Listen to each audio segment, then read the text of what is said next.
How's it going, everybody? It's Tactard Ted Tuesday, the 10th day of January 2023. How's everyone going today?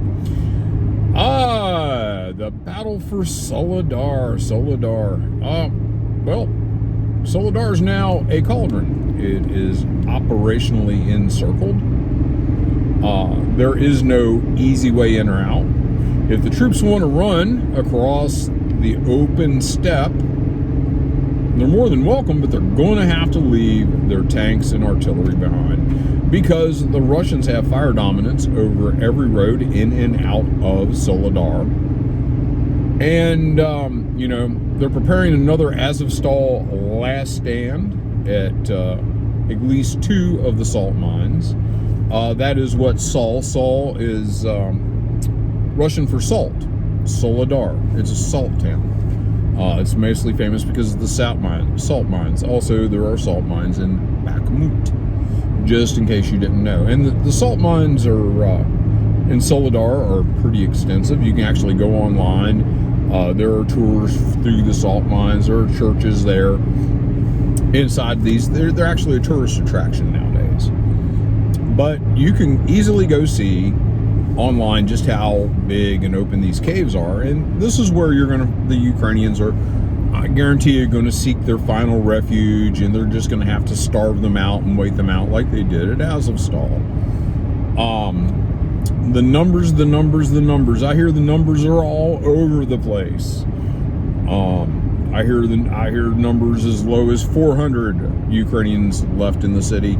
I hear numbers as high as 10,000. I don't know. Don't care. The point of the matter is, this is another town on the flanks of Bakhmut that is being taken. Bakhmut is going to soon find itself in an operational encirclement.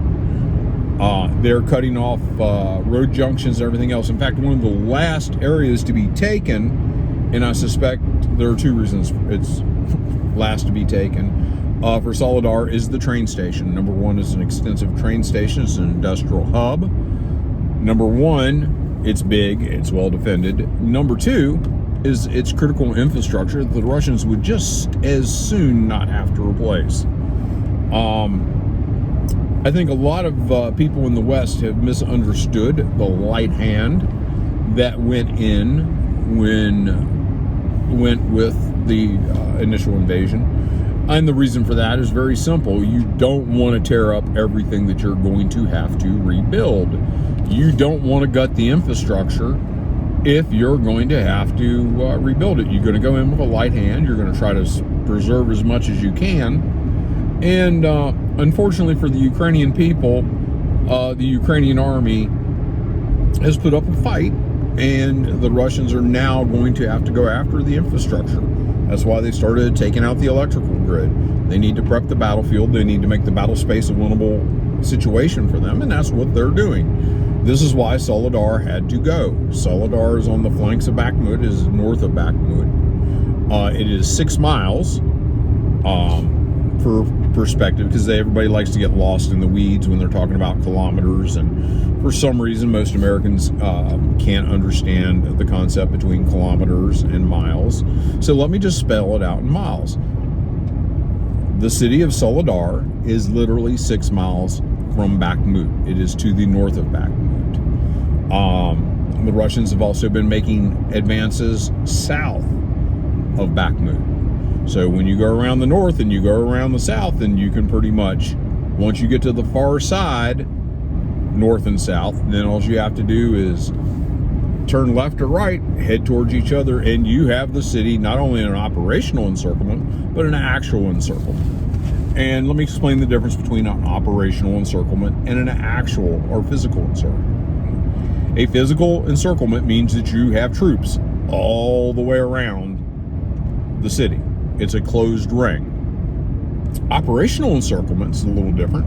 You don't have to have troops everywhere, but the areas that you don't physically control, you have artillery supremacy over that area. In other words, the roads coming in and out of Soledar are under operational control. They can pretty much have it under artillery fire, rocket fire, And you're not taking your tanks and artillery out those roads. That's pretty much, and you're not bringing a lot of supplies in. That's the other big point. Once they have operational encirclement of Bakhmut, then the clock starts ticking. How long can they hold out? And that's where we are with Soledar. Although they're saying now that there's only a couple of isolated pockets, that the majority of Soledar is in Russian hands. At this point, it very well may be a moot point how many troops are left fighting in the area.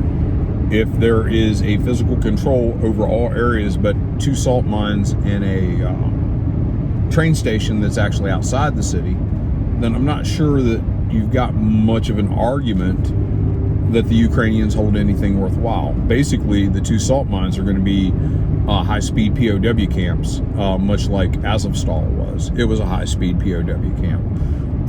Everybody in there wasn't going anywhere. Now, they could come out and shoot at you from time to time, but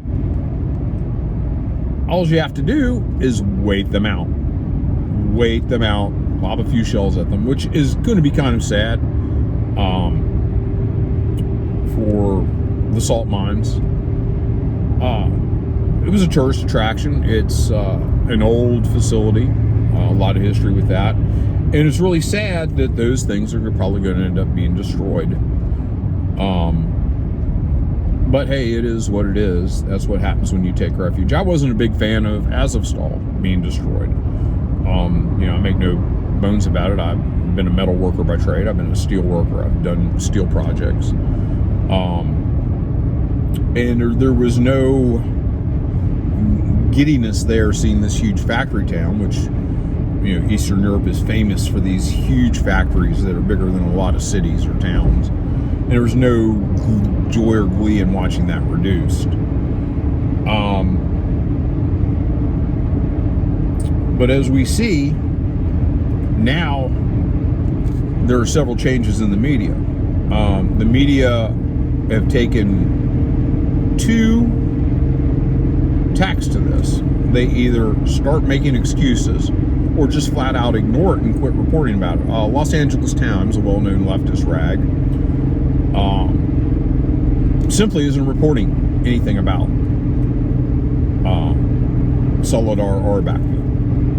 It's, you know, when they do put a piece out there, it's a puff piece about how the Ukrainians are winning, the Ukrainians are winning, the Ukrainians are winning. They're winning so hard they just lost Soledar.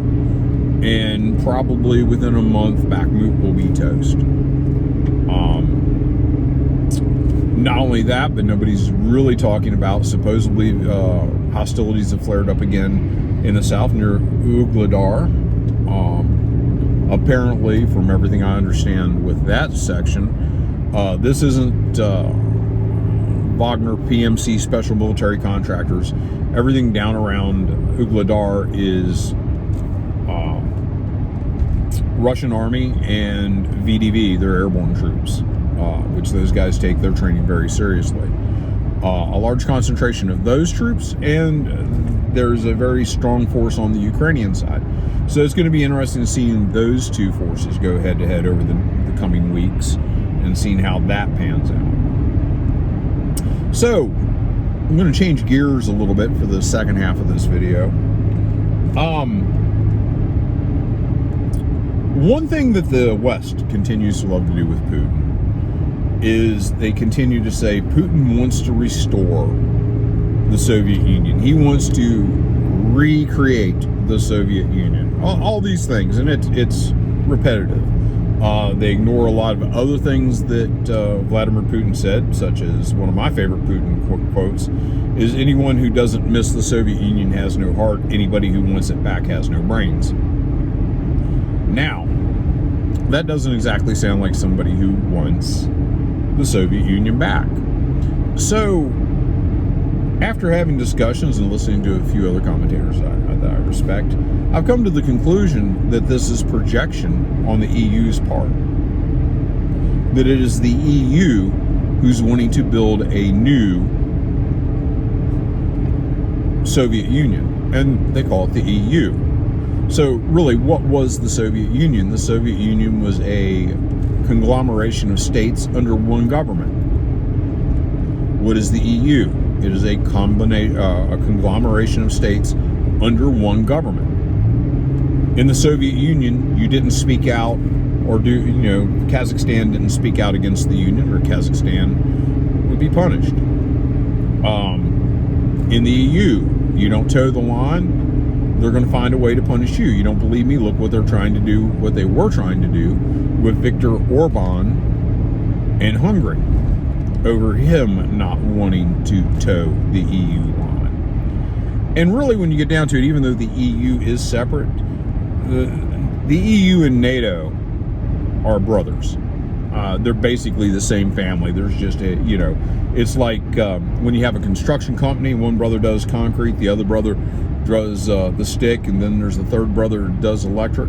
It's all the same family. It's all one money, but they each get their own little digs in. They each have their own little rackets they control. Not so in like a crime family. Vito has the prostitution, the other guy has the gambling, and the other guy has the narcotics. It's all diversified. And that's really what the EU is. It is the European crime family.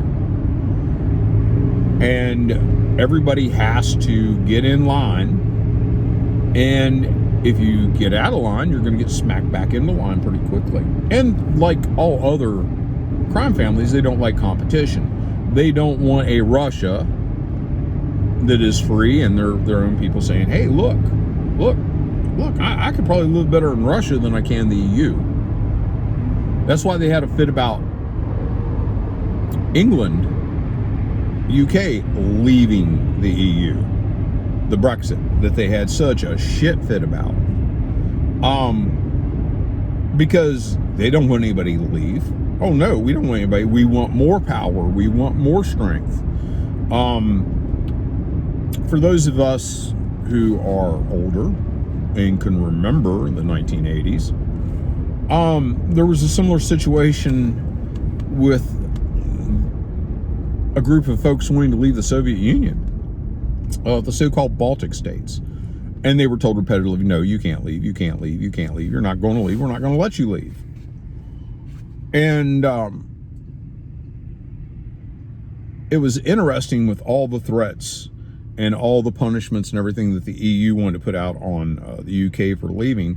It reminded me a lot of that. That here you have a group that wanted to divorce, and everybody else in the situation wasn't going to allow the divorce. They didn't want to allow the divorce. How dare you leave this union? How dare you? This is utopia. How dare you leave this? And yet, if Putin wanted to regain a Soviet Union, he could have very simply and very easily retook all of Ukraine in 2014. Instead, he chose to work with the West, and he got screwed. Minsk 1 and Minsk 2. Absolutely screwed. Something that was negotiated in bad faith. In 2008, had Putin wanted Abkhazia and South Ossetia, he could have took them. Hell, he could have took Georgia. Very easy. He could have done it. Didn't do it. So for all this talk about wanting to reestablish a Soviet Union or that sort of an empire, I only see one empire, one conglomerations of states connected under one government, and that's the EU. I don't see that. And really, I think one of the things about being older now, and don't get me wrong, I still am not a communist. I'm still anti-communist as all get out. I think the real problem here is globalism. Because globalism wants to unite everybody under one government. And you get everybody under one all-powerful government. Any government that's powerful enough to give you everything you want is powerful enough to take it away and make you bend to their will. So this whole globalism thing, I think from all these globalists who are slamming Putin, and they're saying that he wants to reconstitute the Soviet Union, I believe these folks are projecting. They're the folks who want to reestablish or establish some sort of gigantic landmass empire on the European continent. And you notice how they're gobbling up all these new states. They constantly are expanding eastward. Finally, they've got to one country that doesn't want to play by their rules. Now, isn't it amazing that we preach everything about individuality, that everybody has a right to think and do what they want, except Russia can't. Russia's not allowed to think and do what they want. And we make a big deal about all these different woke nonsense things that we promote. We promote transgender, homosexuality. We promote all that. We are all about it in the West. We allow the gay marriage. We allow all these things, the arguments about pronouns and everything, because it fits our culture. It doesn't fit the Russian culture. They decided that isn't what they want to do, and we're not going to allow them to do that. Now, we were told the same thing and several troops, you older guys who've been to Afghanistan, the Chai Boys, if you know what I'm talking about there, the Chai Boys, the old men with the little boys. Didn't set well with a lot of folks, but we were told we had to accept it. It was part of their culture. And we were told not to make fun of it, not to ridicule it, and not to say a word about it. Their culture, their country, leave it be. Yet when it comes to Russia having their set of values, their set of foundations, they're not allowed. And I see a lot of that going on in this country. Really, you want to make a comparison. Who these people are in Ukraine, who these people are, who are these globalists, who the people are who are Antifa in our country. They're all the same cut. They're absolutely the same cut. They come in, they're a minority, they voice their opinion, then they destroy everything that they don't agree with. Confederate statues in the United States, Russian statues in Ukraine. We've even got the lunatics in Antifa defacing the 54th Massachusetts monument in Boston, somehow saying it's racist. We got all this nonsense. They're all cut from the same cloth. They all use the same playbook. We're a minority. We're going to shame you if you don't play by our rules, and our rules will change as we want. Now, I don't understand why we have to send billions of dollars to a country that will not, cannot, does not share our values.